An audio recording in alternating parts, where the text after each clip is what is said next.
The South Carolina Supreme Court today overturning the murder conviction for Alex Murdaugh. He will get a new trial in the killings of his wife and son that happened back in 2021. Now, Sam, when this case first went to trial, you were working at our sister station in Columbia, South Carolina. You were in that courtroom extensively covering this trial. What was your reaction today when you heard of the overturning? Robin, truly shock. I mean, really, genuinely, that is how I felt. I spent 6 weeks in the courthouse every single day for hours covering this case. Of course, that's not counting the lead up to the trial and then the subsequent aftermath of the trial. There were so many people involved in this trial, not just media members covering it, but the prosecution, the defense, you had the jurors, you had law enforcement, you had people traveling from all over, quite literally the world, that were coming to this tiny little town in South Carolina to watch this craziness unfold.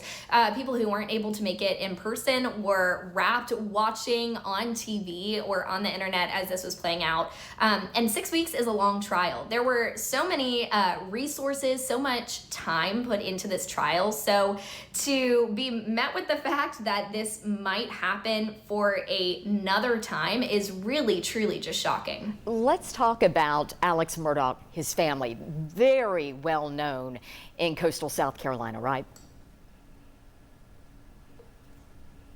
Absolutely. And what I think is key is understanding how small these towns are. So this was all happening in this very, very small, close-knit community. And Alex Murdaugh had generations of family involved in the legal system. He came from a long line of lawyers.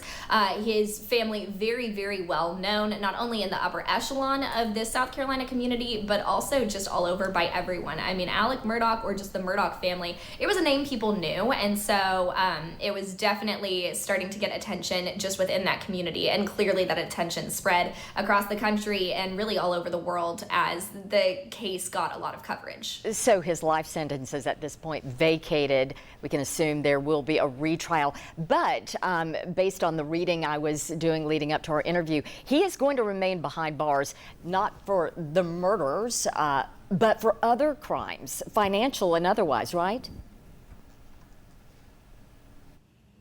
Exactly. And I mean, this case was so complex and there were so many different facets to it and layers of it.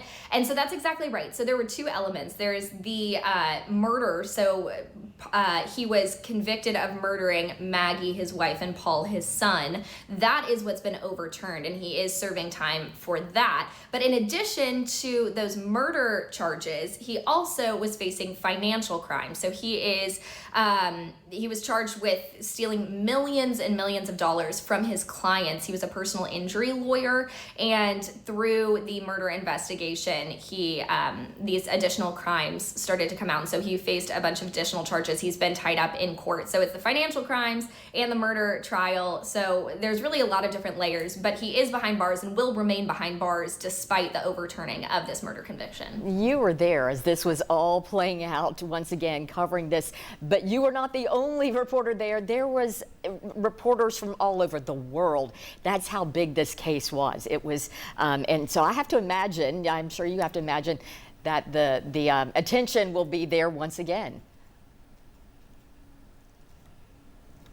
Absolutely. I truly don't know if I'll ever be able to wrap my head around just how crazy it was, and I certainly can't accurately describe what it felt like to be there, but standing outside on the lawn of the courthouse and being elbow to elbow with people from all different national media outlets, from local reporters. I mean, there were so many people there. There was so much vested interest, and so I'm curious to see if there's going to be as much the second time around, but I have a feeling there will be.